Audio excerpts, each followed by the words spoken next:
Now come to the next example on fork. Main fork and printf high. आपको पूछा गया है how many times high will be printed. Now तो बहुत ध्यान से अब मेरी बात देखना, किस वे में मैं इसे सॉल्व कर रहा हूं. मैं fork को f लिख दे रहा हूं और printf को pf high. क्लियर. नाउ अब ध्यान से मेरी बात सुनते जाना. फॉर्क चलेगा, ये पेरेंट है. जैसे ये फॉर्क चला, इसका एक चाइल्ड क्रिएट हुआ है या ना, जिसमें वो फॉर्क तो चलेगा ही नहीं, उसके बाद से चलेगा है या ना. तो ये एफ और print F. Clear. Print F understood है, हाई प्रिंट हो रहा है. क्लियर. नाउ इसके बाद से नेक्स्ट एक और फॉर्क चला, तो उसका एक चाइल्ड और क्रिएट हुआ, जिसने ऊपर वाला तो कुछ भी नहीं चलेगा, ये फॉर्क भी नहीं चलेगा, उसके बाद एक प्रिंट एफ है वो चलेगा है या ना. नाउ अब बात आती है हाई. क्लियर. नेक्स्ट, जैसे ये चाइल्ड अपना काम कंप्लीट करेगा, अगर मैं बात करता हूं इसकी, इस चाइल्ड, ये चाइल्ड क्या प्रिंट करेगा, अगेन हाई. क्लियर है. इस पेरेंट के दो चाइल्ड का चाइल्ड बना था इस फॉर्क से, तो वो हमने कंप्लीट कर दिया. इन्होंने दो हाई प्रिंट करके दिया.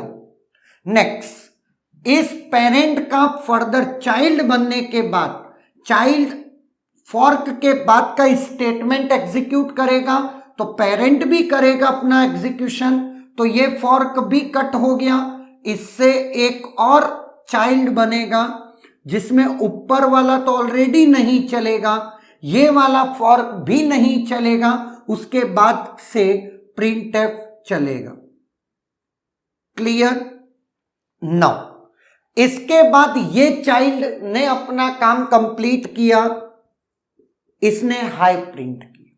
क्लियर. और लास्ट में ये हाई भी प्रिंट हुआ. कितनी बार हाई प्रिंट हुआ, 4 टाइम्स. नाउ अब आपके दिमाग में एक सवाल आ रहा होगा कि क्या सर ऐसा ही होगा हमेशा कि पेरेंट सबसे लास्ट में कंप्लीट करे और सारे के सारे चाइल्ड इसी सीक्वेंस में चले, या सीक्वेंस कुछ भी हो सकता है. तो आंसर इज सीक्वेंस रैंडम कुछ भी हो सकता है, क्योंकि वंस एक पेरेंट की चाइल्ड प्रोसेस बन गई, ऑपरेटिंग सिस्टम के लिए वो एक न्यू प्रोसेस है. तो प्रोसेस जब नई बन चुकी है, तो यहां पर मैं ये कह सकता हूं देयर आर 4 प्रोसेसेस है ना. वो 4 प्रोसेसेस किसी भी सीक्वेंस में अपने स्टेटमेंट्स को कंप्लीट कर सकती हैं, एग्जीक्यूट कर सकती हैं. मतलब पेरेंट अगर मैं नाम दूं, लेट ये P है, ये C1 है, ये C11 है और ये C2 है. तो there are 4 processes P, C1, C2, C11. Clear.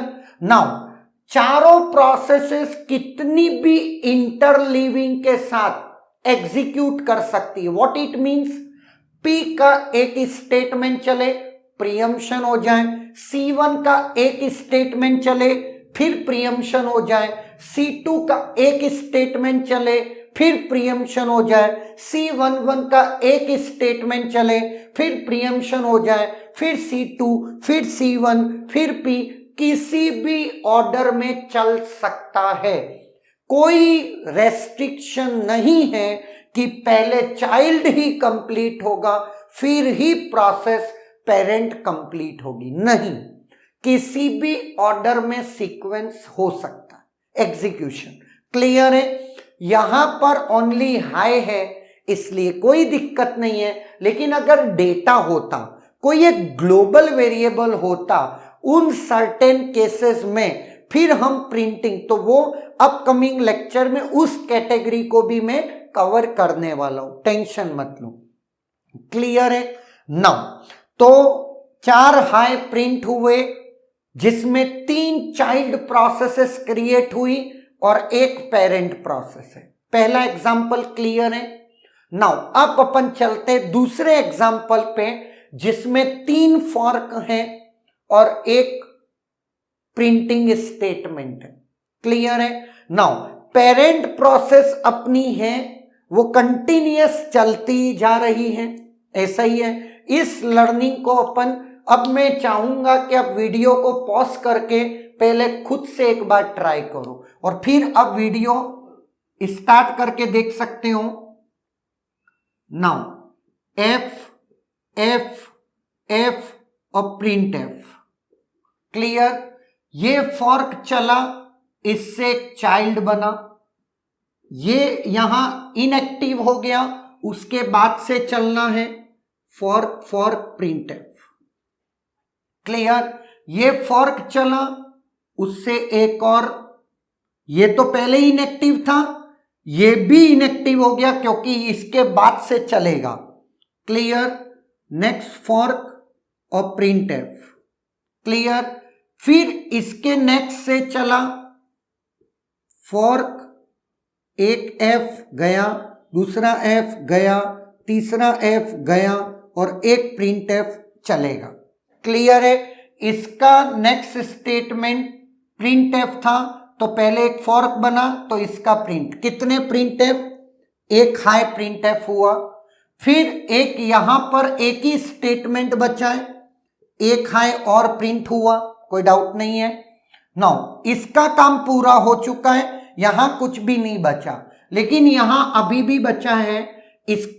अब ये देखना, ये पेरेंट प्रोसेस है, उसकी चाइल्ड बनी, जैसे इसका चाइल्ड हो गया तो ये तो इन बाकी के लिए पेरेंट है ना, तो पेरेंट ग्रांड पेरेंट इस वे में चलता जाएगा।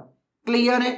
नाउ अब ये अपने नेक्स्ट स्टेटमेंट को एग्जीक्यूट करेगा, तो ये हुआ, इससे एक और कॉपी बनी, एफ एफ और एफ। क्लियर? ये थर्ड भी डिसेबल हो गया, ये तो 2 थे ही थे पहले से। क्लियर है? और यहां पर प्रिंट एफ ये चला, तो यहां पर मैं कह सकता हूं एक प्रिंट एफ हाई और प्रिंट हुआ। क्लियर? नाउ अब बात आती है, एक प्रिंट एफ इसका हाई भी प्रिंट हो गया। क्लियर? कोई डाउट नहीं। नाउ अब बहुत ध्यान से देखना, ये हो चुका है, पहला फॉर्क हो चुका। अब मेरे पास पेरेंट के पास क्या बचा है? फॉर्क फॉर्क और print F. Fork for print F मैं सॉल्व कर सकता भी हूं, लेकिन मैं एक चीज बता देता हूं, ये जो रिमेनिंग पोर्शन है वो ये नहीं है क्या? फॉर्क फॉर्क के है कि नहीं है? ये 2 fork followed by 1 print F है। इसने कितने प्रिंट एफ प्रिंट किए? 4 हाई प्रिंट किए ना, तो ये मैं सिंपली लिख दे रहा हूं हाई। तुम खुद से भी ट्राई कर सकते हो, कोई दिक्कत नहीं है। मतलब ये 3 चीजें नहीं बनेंगी। क्लियर है ना? उसमें कोई डाउट नहीं है ना? बस यही सब चीजें हैं। तो यहां पर एक काम करते हैं, मैं इसको भी बना देता हूं, इसको भी बना देता हूं, ये इससे बनेगा और प्रिंट एफ, और यहां से एक और बनेगा। क्लियर है? नाउ अब एक काम करते हैं, नामकरण करते हैं। ये पेरेंट प्रोसेस P1 P है, ये C1 है, ये C2 है, ये C3 है। इसके 3 चाइल्ड है खुद के। C1 के भी C11 है और C12 है, और C11 का भी एक और चाइल्ड है C111। उसी तरीके से C2 का भी एक चाइल्ड है C21। बात समझ में आई? नाउ अब मैं एक चीज आपसे पूछना चाह रहा हूं, कितने स्टेटमेंट्स प्रिंट हुए? 8। कुल मिलाकर के टोटल प्रिंटिंग कितनी है? 8 है ना?